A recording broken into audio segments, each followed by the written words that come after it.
Hey good people, welcome back to Beauty and the Frizz. My name is Kara. Whether you're new or returning, thank you so much for stopping by and hanging out with me today. So today I am going to be reviewing the Lois Cosmetics Meet Me in the Underworld palette, which is restocking this week. So I'm really excited about that and wanted to make sure I had this up for you guys in case you're interested in the palette. So if you want to see the palette swatches and some looks and hear the story behind the palette, keep on watching this video. If makeup is your therapy, if it makes you happy, if it's your escape, and you especially love eyeshadow looks, definitely consider subscribing and joining the community because I would love to have you back.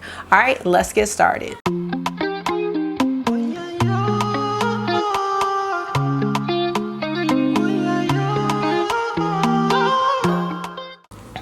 Okay, so Lois Cosmetics is an indie brand in Europe. I was really excited to catch this palette on the second restock, and I just kind of waited on it for a while because it sold out, and I was like, I'm just gonna wait because I think there's gonna be a third restock, which there is. So this palette, Meet Me in the Underworld, is going to be restocking this Friday, July 16th at 5 p.m. British Standard Time. You're gonna have to Google your time zone. I think that's 12 p.m. Eastern Time. But that's when it's gonna restock. The collection came with this beautiful palette, and there's also a brush set. I do not have the brush set, but there is a brush set in case you're interested. So let's go over a little bit of information, and then I'm gonna get into the story behind this palette because it is a tragic love story, okay? Tragic. I don't know why I'm smiling because it's not funny at all. So the palette is called Meet Me in the Underworld. It is a 16 pan eyeshadow pigment palette, and Lois Cosmetics is vegan friendly and cruelty free. The shelf life is 12 months, and you probably want to know how much this palette costs, so hold on. So I don't remember. Well, how am I gonna find this out? It just says sold out. Shoot. What a predicament. Hold on. Okay, y'all, I had to go all the way back in my PayPal account. So the palette and the shipping came to about $58. First of all, let me tell you, I've been trying to film this video, and then I went and cooked dinner, and then I cut some shallots, and they burned my eyes to the point where I freaking couldn't see. So then I had to wait till that happened because I was crying. I just got myself together. Anyway, that's how much the palette is with the shipping, because it's in Great British Pounds. I think that's what it stands for. I digress. Let's look at the palette, and then I'm gonna tell y'all the story. Y'all, so here's the outside of the palette, and these are the main characters of the tragic love story. This is Orpheus, and this is Eurydice. Oh my god, y'all, I can't. Now here is the inside of the palette. This is a beautiful, it just reminds me of like a grungy rose color story, and I think it's really pretty. Now what I will say, and let me know whether or not you agree, and we'll see when I swatch this, the swatches appear a lot more vivid. Why is somebody pinging their iPhone? It's in here.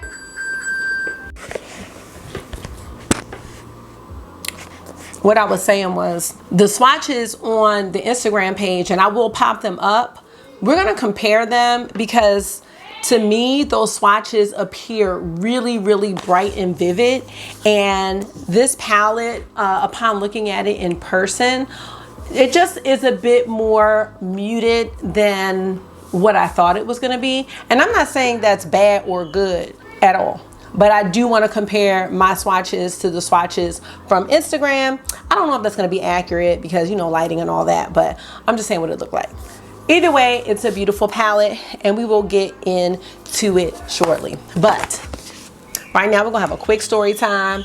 I got to break open a A&W root beer for this. Zero sugar, of course, because this story is one for the books. Okay. So let me tell you the story. So the main characters in the story are Orpheus and Eurydice. Now, Orpheus is the son of Apollo. So let me backtrack real fast. This palette, Meet Me in the Underworld, if you're not familiar, is based on Greek mythology, a Greek myth. So let's get into it. Now, Apollo was the god of the sun, and he was also the god of music and poetry. Now, he had a son named Orpheus, and he taught Orpheus how to play the lyre, which is a musical instrument. And Orpheus was just so good. He was so amazing at playing the lyre. He played beautiful songs. Everyone was just so mesmerized with, you know, his musical ability. Well, anyway, one day he fell in love with Eurydice, who was a nymph. And nymphs, like, they used to hang around in the woods and dance and sing and all that good stuff. So when they saw each other, they just fell in love. It was like love at first sight, and they just were together ever since. And you know, he was playing his little happy tunes.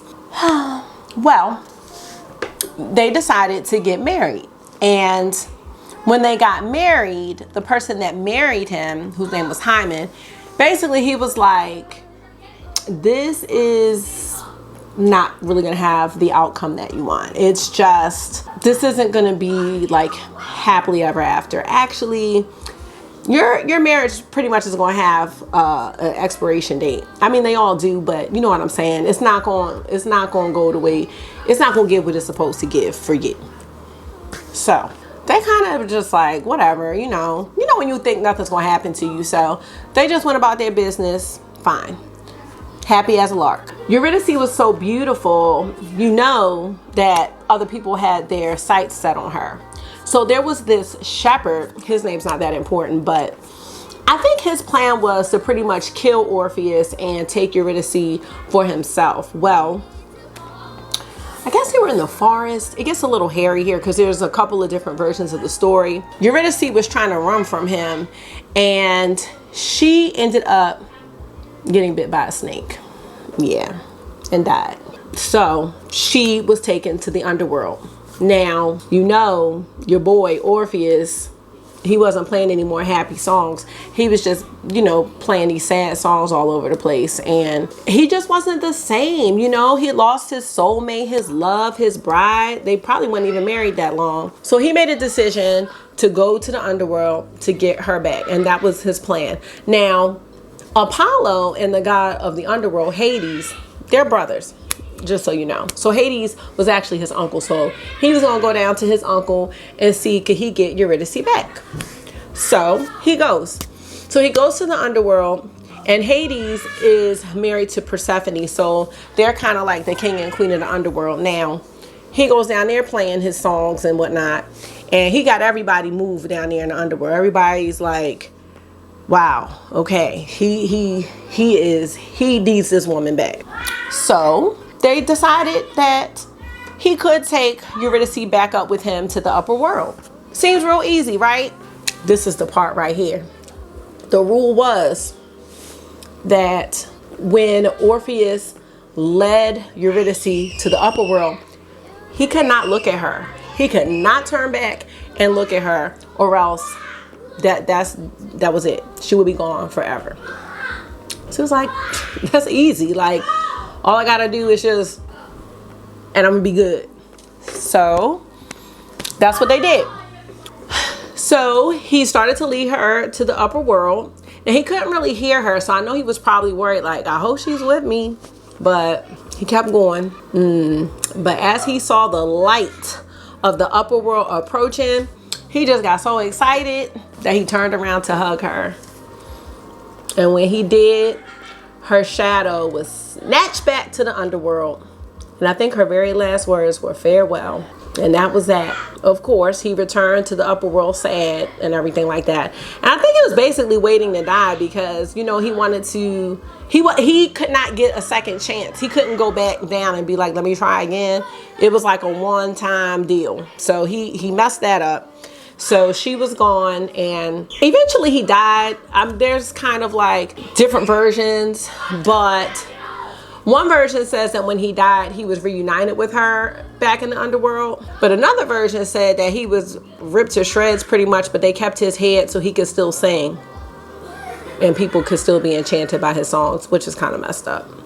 That's why this was a tragic love story. So I don't really have a moral to that story or anything positive to share. It was just sad. This is why I needed the root beer.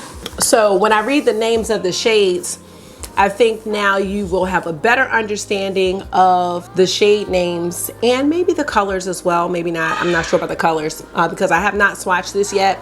But some of the shade names will make a lot of sense now that you know the background story. So let's get into the swatches. I hope y'all like that story though. So again, there are 16 shades and I'm just gonna go from left to right through each row. Okay, our first shade is Poetry. Poetry is a rose pink shimmer.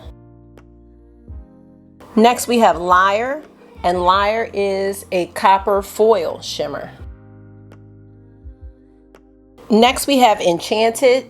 Enchanted is a yellow toned green shimmer. And next we have Forest. Forest is a deep cool toned green shimmer.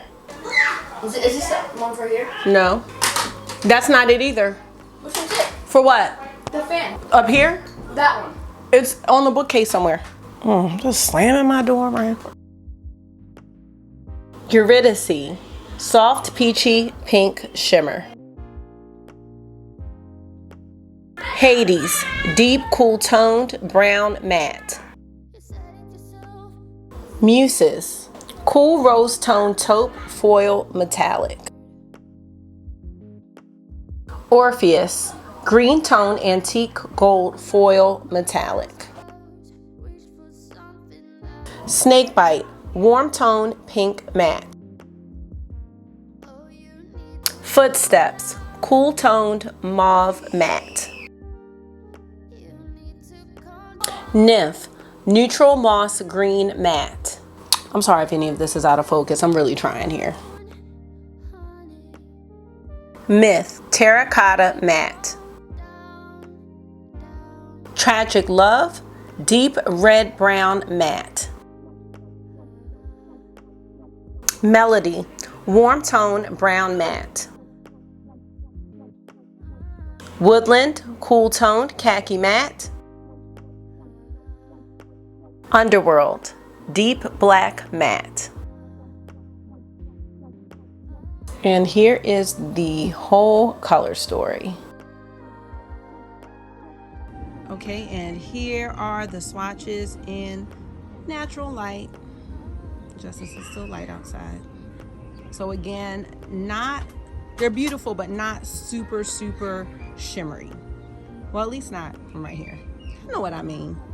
So this is a beautiful color story regardless, but I am curious as to what you all think about the overlay that I put up with the picture of the color story. For some reason, it just seems a bit off to me. I don't know why, but like this shade Tragic Love, like I thought it was a red. I don't know if it was the lighting that they use or the lighting that I have. I mean, either way, it is beautiful, so I'm not knocking it at all. I just felt like the swatches that are online, they just appear a bit more vivid than my swatches. But I will say, for someone who likes metallics but doesn't like a lot of sparkly glitters or chunky metallics, you would probably really like these because they're very, very, very smooth. And they give you like that metallic shimmer, but it's not too sparkly. So just wanted to share that off of first impression. But okay, you guys, now that we've gotten all that out of the way, I'm gonna get into one look with this palette, and I'm gonna actually do a little step-by-step tutorial because some of you have been asking me to talk through the looks a little bit. I know, you know, I just do a lot of music and stuff, but that's not necessarily self-explanatory. So let's get into this look, and then I have a couple of comparisons for you, just in case you may have something in your collection or a couple of things in your collection that really takes on the same vibe as this palette. You may decide differently on Friday whether or not you need this one. So here we go. Get myself together. I prime my eyes with the Pat McGrath concealer today. I just really like using that concealer for an eyeshadow primer, and it works really, really well. The other primer that I've been using is, where is it? It's the new Glam Light primer, but I really do like primers that are my skin color. So those are a little light for me. I just didn't know what shade to buy. Anyway, scoot in just a taste. Okay, so the first shade I'm going to be starting with is the shade Myth, and that's going to be a transition that I'm going to use to pretty much set down this concealer or primer and just kind of set the base for the look. I'm just going to be applying it above the crease area. Just gonna take this Dose of Colors fluffy brush. Any fluffy brush will do. Now when I start my eyeshadow looks, I usually start with the transition area, and gonna be using more of a pat motion, and then I'll get into the swipey swipe.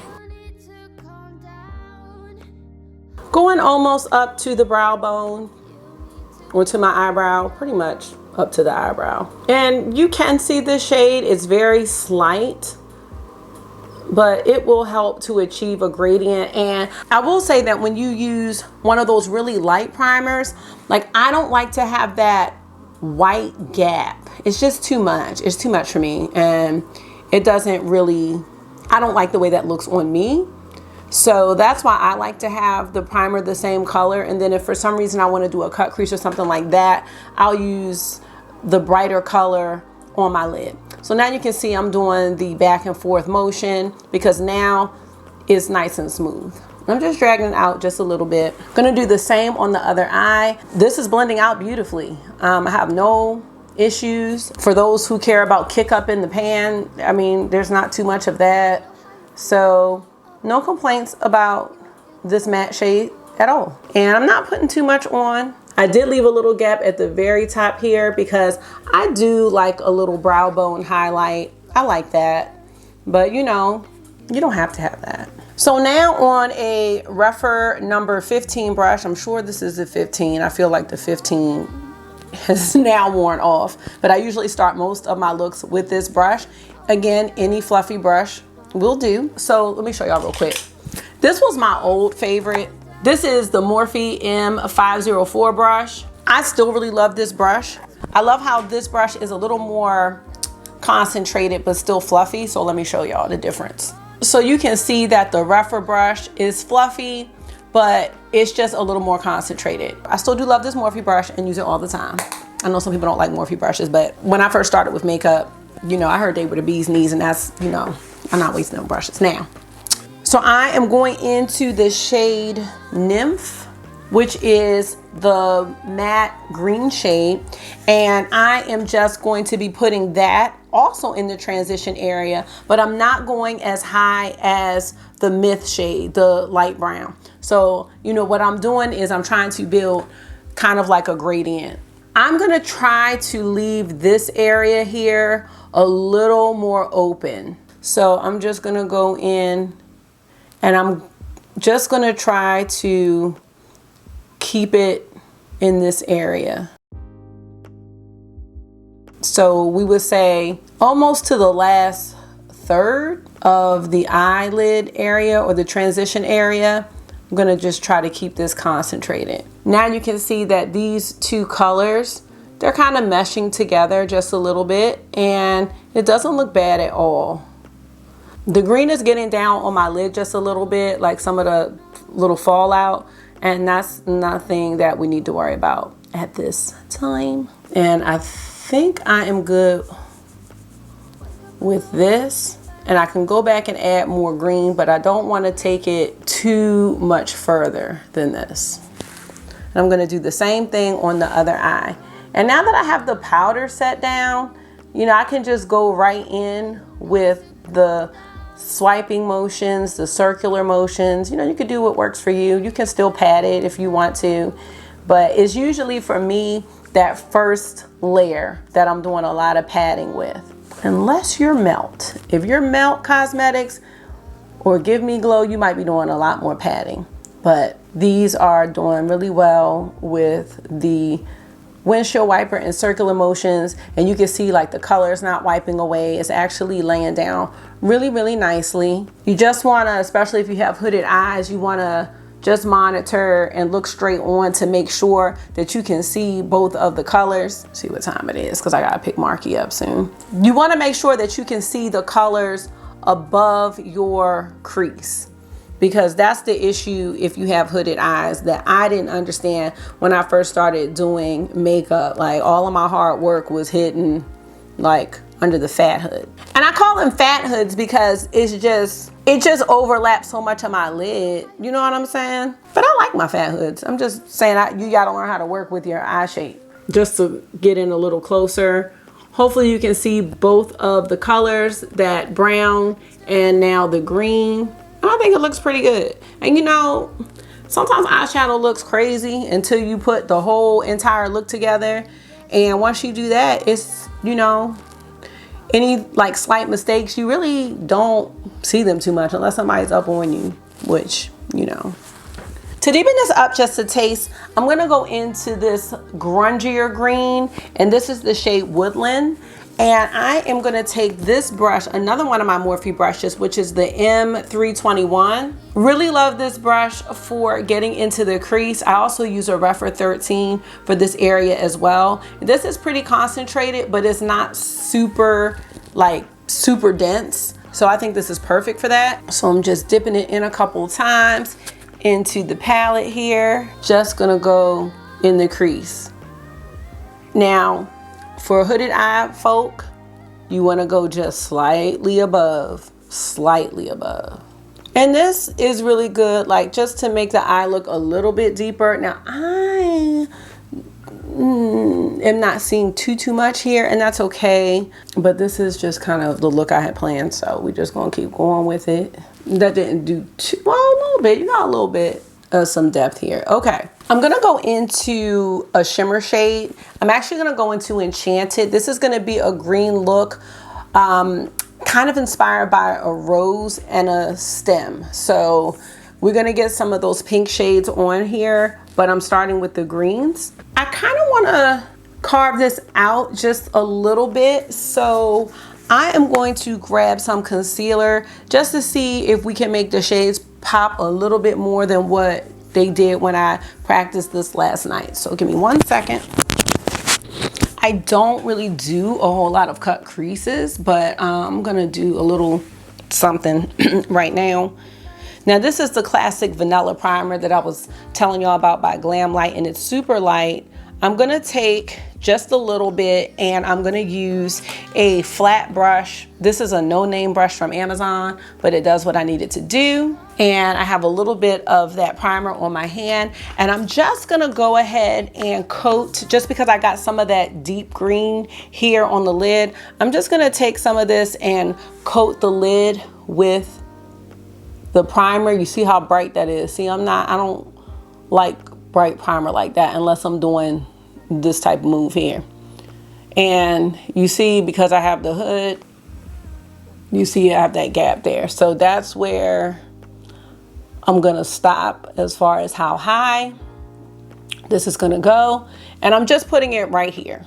It doesn't have to be super straight either, because the green that I'm using is really similar to the matte green, so it doesn't have to be perfect. Like, this isn't going to be one of those sharp cut crease looks. I like them, but I think I like them more on others than I like on myself. This is what I am trying to do right here, and I'm just going to take what's left and do the same thing on the other eye.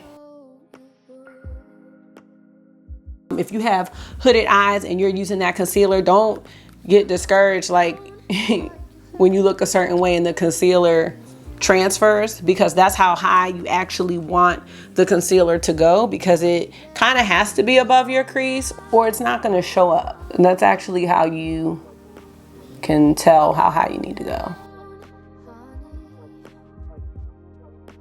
So now that we have that all done and patted in, I am going to use a couple shades. So I'm gonna take Enchanted, and I'm gonna focus Enchanted on the second half of the lid, and then we'll pick another color for the first half. That way we can use different colors. And I'm just gonna use a finger, just tapping this in. And again, don't worry if you see some mistakes, because most makeup mistakes can be fixed.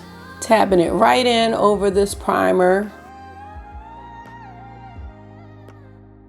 Now, some people don't like to use their fingers, so a couple other brushes you can use. This is a Refer number 2 brush. This is good for shimmer shadows. And this one is a Lois Cosmetics brush. This one's really, really dense, real dense.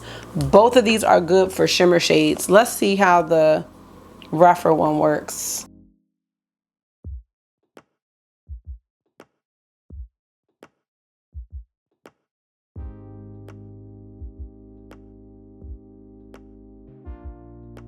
So this is what we have so far. So we can see that green on top of the base. I think it looks pretty good. I want to use the shade Poetry right here. It's a pink shimmer, and I'm gonna put that on the first half. We will see how this turns out. Now, y'all, this is not my forte. I'm just trying something a little different today, because it's just nice to try something different sometimes. And I feel like on this eye, it's doing something a little weird. I don't know, but we're gonna keep going. And it could be the base. It's not the shadow, it's the base, because like I said, I did a look last night and these metallics are pretty smooth. And I'm just kind of blending the pink into the green, so it's not like this harsh transition. So now you should be able to see all four colors. We have the brown, we have the green shimmer, and now we have the pink shimmer. Now what I'd like to do for the outer corner is I really want to go into the shade Snakebite. This was one of the standout shades in the palette for me. I'm going to use a Refer 14. I just want to start with something small, not as big and fluffy. And I'm just going to start by tapping this in the outer corner area. I'm going to take it over just a little bit, and I'm gonna drag it out just a little bit. What I'm trying to create is like a smoky eye deal. And to do that, I'm also gonna be taking this shade underneath. Might have to do a little bit of cleanup, and that's okay. Sometimes my cleanup just consists of me going like that, but you know, we'll see. Gonna do the same on the other eye to kind of make it even, and we'll go underneath and then we'll see what else needs to be done. And you know, just take a little bit at a time, because you can always add more. It's harder to take it away. So again, when you're trying to go for a certain eye shape, you definitely want to look straight on to see, you know, how it's looking, because you could be blending your life away and then you'd be like, oh, I don't like this. So make sure you just stop and, you know, monitor. Now I am going to drag this in the crease just a little bit. So that's what we have so far. I actually kind of like this. It does remind me of a rose. You've got the stem, you've got a deep pink here, you've got a blossom here, you got a light green. This is one of my favorite rougher brushes. This is the 26. This is such a good brush for your lower lash line, for your inner corner. It's so soft. So I'm taking Snakebite again, just putting it underneath the lower lash line. This is gonna help to tie the eyeshadow look together. I think that's very, very pretty. And this brush is really soft. And you know, this area underneath your eye is so delicate. Like, you don't want to be, you know, too much pulling and snagging and dragging. All right, I'm doing the same thing on the other eye. I'm actually liking this.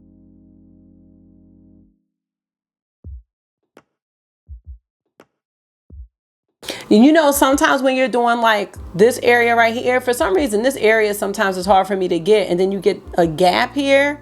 But this brush, like, just, I think it's maybe because of the point, it really gets in there really nicely. So if you have an opportunity to get rougher brushes, like when they're in the concept store for 50% off, I would highly recommend the 26 if they ever have it. Like, you just get right in there. Now I know this is a little dramatic.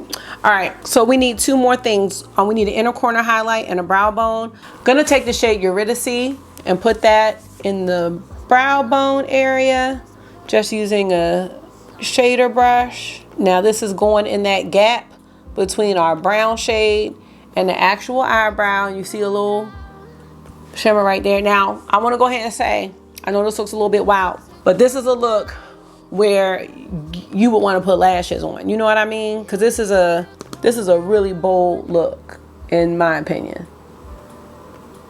So it's gonna look a little bit, you know, a lot. So you see, you get a little shine there.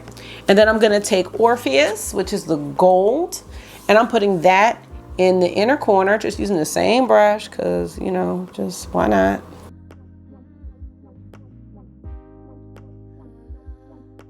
Y'all let me know what y'all think about this look. And be honest, cause for some reason I struggled a little bit with this palette. Not the quality or anything, but with ideas. I don't know why.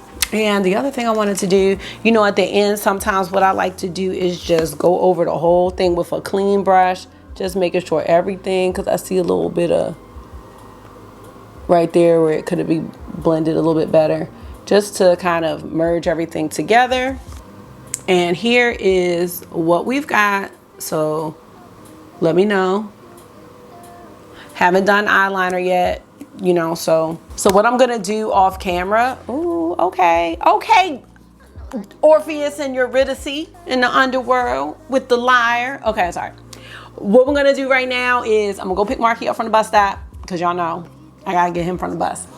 I'm gonna put my lashes on and eyeliner. I'll show you what I use for the eyeliner just to finish the look. And then I'm gonna show you some comparisons in my collection. It's only 2, so I'm not gonna hold y'all. I'll be right back. All right, you guys, I am back with the final look, with the lashes and all of that good stuff. So let's see what it looks like. Now, I chose to use a green eyeliner. It's by ColourPop. Pretty much the only eyeliners I use nowadays. And this is the green one from the Lush Life collection. So that's that. And I also decided to line my eyes with one of the shades from the palette, Tragic Love, on the top. You might not even be able to see that, you know. But this is the look. I think it turned out quite nicely. You can see all of the colors. I think they popped really well.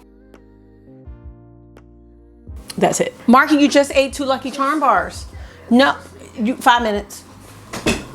What I do want to do is, no, not those. You can't open those. Open the one that already has a bag. People always want to open new stuff when there's open stuff in there. It's just too much. Y'all always want some fresh stuff, knowing that y'all have a bag that's open in there already. And he just ate 2 Lucky Charm bars. How did he eat that fast? Anyway, I want to do these comparisons so you all can see whether or not this is something that you'd like to purchase and whether or not you have something in your collection that is similar. So the first palette that came to mind is Vintage Rose by Give Me Glow. I know some other YouTubers here have compared this palette to Vintage Rose, so let's just take a look and see what we think. Now, obviously, this would be a much more edited down version of Meet Me in the Underworld, but there's definitely a similar theme and a similar vibe. Let's look at these 2 palettes together. See if we can get them in together. We can see that there are some similarities. Obviously, Vintage Rose has fewer colors, so it's not an exact dupe or anything. But I do feel like this palette gives off a very similar vibe, and I think I could have pulled off a similar look, and that's what we're talking about here. You know, some of these slight differences don't look that different on your eyes. Just remember that. I need to remember that. Okay, the second palette, I was really shocked, but it just came to mind, and I looked at it, and I'm like, this is pretty close. Pretty. All right, and I'm talking about BH Cosmetics Avocado Toast. I know, y'all, but look at Avocado Toast. Now, you don't have those, you know, deep rose colors, okay? You don't, but you've got a lot of the same grungy greens. If I was thinking at the time about what I have in my collection, I did not need this palette. Between Vintage Rose and Avocado Toast, I definitely could have duped this entire look with no issue. I think the palette is nice, and I think that if you saw those swatches and really liked that color story and don't have anything in your collection like that, as far as these 2 palettes that I used to compare, I could definitely say it would be worth having, but for me, it's not. And I hate to say that, even though I adore this look. I think this look is beautiful, but I just now know that I could have made this look for free. You know what I'm saying? But beautiful palette, very nice color story.